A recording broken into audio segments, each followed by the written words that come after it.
Hey, thanks for watching 4Color Commentary. I'm Mark Allen, and what I have today is I'm really excited. I got a small haul, which I'm excited about, from Joplin Collectors Con. There you go. Some call it Joplin Collectors Expo, but that was a different show from a few months ago. But Joplin Collectors Con is where I got these first comics I'm going to show you. And it's just a handful. But then I was gifted a grail. It's been a grail for me for several years. I have not been able to lay my hands on this. I've had every other issue of this series gathered for years, and for almost a decade. But I hadn't been able to lay my hands on this one comic, and so a friend of mine in Nashville gifted me this. So we'll go through the haul first, and I'll save the best for last. So anyway. Went to Joplin this weekend. Spent a couple of hours. I discovered something I had never seen before, a series I had never seen. This is a series from 1976, so Bronze Age. And this is a series from, it wasn't not reprints from Whitman, but a series from Whitman. I didn't realize, and this was new one to me, that Whitman published their own comics. So now that's got me started. It's like, do I need to go back and start looking for Whitman publishing comics? In fact, let's see Western Publishing Company. But anyway, direct from Whitman, direct from Western, however you want to say it. Starstream, Adventures in Science Fiction. Now, you notice the gloss on that. This is a cardstock cover. And what this is just, first of all, just saying it, in a sense, tells you how great it is. This is a sci-fi anthology. There you go. A sci-fi anthology, and lots, some great art and great stories in here. What this is it's a comic adaptations, of course, of some of the most famous sci-fi writers in history: Dean Koontz, Arnold Drake, Larry Niven, H.E. Arloff, Robert Silverberg, Mary Shao. But plus, I know that there are some that have, at least one issue has Isaac Asimov stories. But it's just a bunch of great stories. And what this is, let me show you some of the interior art, which is nice. Not bad at all. And hang on, let me make a lighting adjustment here. Get the shadow of the phone out of my comic. There we go. Let's try that. I think that might help. Okay, there we go. So some nice art, dramatic and emotional, moody, so got some good art going on there. And what these stories remind me of, they kind of remind me of EC stories with just a little more, but they're done, instead of in the 50s, they're done in the 70s, and with a little more, imagination, believe it or not. These are some great, I haven't even read all the way through this issue, which is issue 2, but some great stuff in here, some really fun, futuristic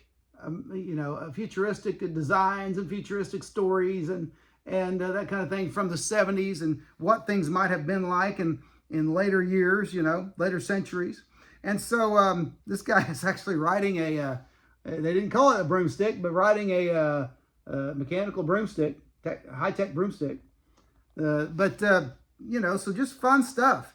And great stories so far. The stories have been very entertaining. So Starstream, this is issue number 2. I think there are 4 issues in all, and at least in the first volume. In fact, I'll show you those. They have a picture of them here. Issue 2 and issue 4 is what I have here. But there's issue 3 and issue 1. I want to go back and get at least the other 2 of this series. So great cover on. I don't know who did the cover, but great cover illustration on that as well. And what these are, a lot of these are adapted from sci-fi stories that were done in the digests of the Golden Age, the 50s, 40s and 50s, I believe. And so, again, just some great, this one has stories from Powell Anderson, Pamela Eckert, Isaac Asimov, Stephen Golden, Roger Elwood, and Robert Bloch. Now, I'm not a big sci-fi, classic sci-fi guy, as far as like, prose stories, but I do love when they are, adapted into the comic form. So anyway, I just discovered these. These were a great discovery. And I'm going to go back and look for more of these. I highly recommend if you come across these. Great. And I don't usually do this. Not these days. I don't talk about how much I got everything for, but I got these for $5 a piece. These are thick, and they're quality art and quality storytelling. And when you consider what you'd pay for an average new comic, imagine what you'd pay for a new comic that's this thick. How many pages we got? It doesn't have page numbers on it, but at least 50 pages with cardstock covers. You'd easily pay $7 to $8 for one of those. These together were $10. So I was happy to do that. And so those were great. Now I got something that heralds back to literally to my childhood. Got a little bit of a dinged corner, got a little bit of cover damage at the bottom, but it's holds together well. A square bound edition. This is giant size Spider-Man and Doc Savage. Giant size Spider-Man number 3. Love that Ross Andrew, wait, no, that's a Gil Kane cover. Ross Andrew Interiors, which of course, if you know me, you know that Ross Andrew is he's the top 3 for me, Spider-Man artists, okay? Top 3. And so, great, you know, of course, Andrew did Spider-Man. He did Doc Savage, a lot of Doc Savage stuff for Marvel. And so you just got some great storytelling here. And it's been long enough since I owned this book, again, as a kid, literally before my teenage years, okay, that I'm anxious to read the story again because I only remember bits and pieces, okay? So anyway, great stuff, and I was happy to get that. All right, next, Marvel Premiere number 45, which is the a Man-Wolf story. It said on the bag, origin of the Man-Wolf. I took these out of the bags because so many of them are in such high grade. Swords and sorcery beyond the stars. But what really drew me to this, and by the way, I asked the dealer if I could, hey, could I take this out of the bag and look at it? Sure, you know, that's great. I love when dealers do that. Some dealers are really uptight about that. Oh, let me watch you. You know, or no, you can't, I'll take it out for you. They're like, sure, go ahead. So I don't know, maybe they know people who they respect comics when they see them, or maybe they're just trusting. This is another David Kraft, George Perez sci-fi outfit here. And this is beautiful inside and out. Love the cover. Don't know who did that cover. Didn't do my homework on this. I'm not Night Tiger. Michael does great homework on his books. And he makes those little notes and he puts them on the back of the bag, which I should do. But let me just give you an example of some of the wonderful George Perez. This is 1978, by the way, so a couple of years after Logan's Run, which we just took a look at on this channel.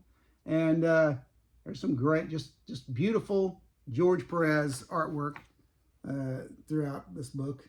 Okay, so wonderful stuff, and happy to have that. Next, working on that Defenders run with some nice covers that just really pop, colorful covers.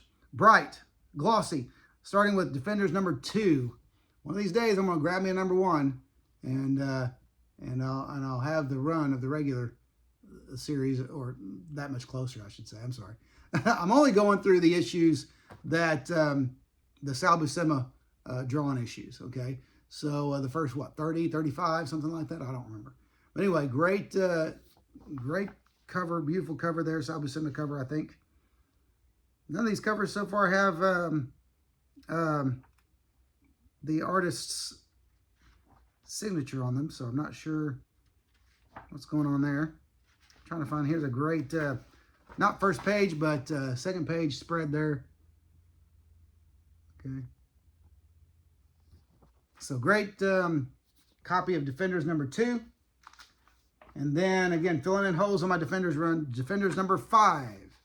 Man, it pops. That yellow border up there, back when Marvel was doing kind of the boxed in covers, which in many cases seem to confine the art, but not confound the art. How about that? Confined, but not confounded. The art is still wonderful. Doesn't seem cramped at all. Lots of action, lots of color. So I love that. Number 5. And then Defenders number 14.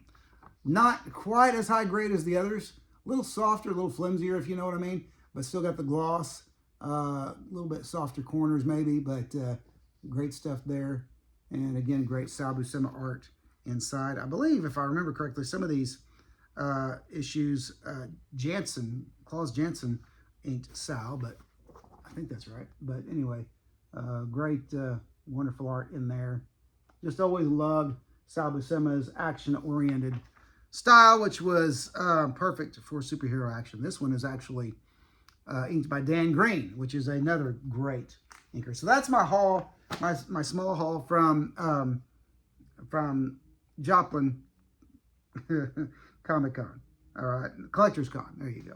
Now, this book, this gift, this grail, from a friend of mine named Charles in Nashville. Charles, I've told him before, Charles could have a great YouTube channel if he would, but he's too busy being an adult, unlike the rest of us. Okay, he's got his own book jacket design business, and he's an artist, and he's working all the time. But this guy knows comics and he knows music, and he could have a great comic book and music YouTube channel. Maybe one day he will, I don't know. Does concerts all the time, living in Nashville, so he's got that part of his life going on, he and his wife. But anyway, I've had this particular run of comics, and he knew this for a long time, but needed this one issue. And it's a first appearance, of course, which is the case when you can, when all of a series, a short series is, is attainable, except for one issue. It's generally because of a first appearance. And he asked me out of the blue. He messaged me and he said, do you still need this book? And he showed me a picture of the book, and I was like, yeah, I do. I was like, well, I didn't even remember the last time I told him that I needed it. So it's been a while. I've needed it for a while. And I said, what would you take for it? And I thought maybe he was just clearing house his collection, clearing housing, liquidating. How about that? All right. So, and he said, well, I would take you accepting it as a gift. And I was like, well, thank you very much. Yeah, I'd take that. So bing, bang, boom, made arrangements with some friends who visited him, come back down. They handed it off to me at Collectors Con. And here it is. This was Charles' gift to me in nice glossy fashion there. Iron Fist number 14, first appearance of Sabretooth. And love that Cockrum cover, I believe that is. And Dave Cockrum. And then, of course, the amazing John Byrne interiors. And there's that opening page, okay? Opening John Byrne splash page. Man, Charles, thank you. I think Charles occasionally watches my channel. Charles, thank you for that. Appreciate that very much. And that's something that will go in my collection and stay. And that's one of those books, as I tell my family, that's one of the things that you'll have to decide what to do with when I'm gone, okay? And so anyway, now what I will do is I will go back and reread that whole Iron Fist run, because I was already contemplating a few different series. What was going to be my next retrospective series of videos? Iron Fist was in the running, and I had the one of the reprint editions of issue number 14. Now I can do it with the original. And so again, Charles, thank you. There's my grail, gifted by Charles in Nashville. And Charles, thank you. And man, get a YouTube channel going, man. Get some, show us what you got. Get your knowledge. Gift us with your knowledge out there of music and comics. I know exactly what Charles would. He's laughing at that, as if he hears this, he's laughing at it, going, I don't know anything, but he does. And anyway, so thank you, Charles. Thank you for that. Hey, listen, if you haven't, don't forget to like, comment, and subscribe, especially comment. That's what I say on this channel. I want to see your comments. I want to do the back and forth thing. But otherwise, as always, thanks for watching 4 Color Commentary. We'll see you next video.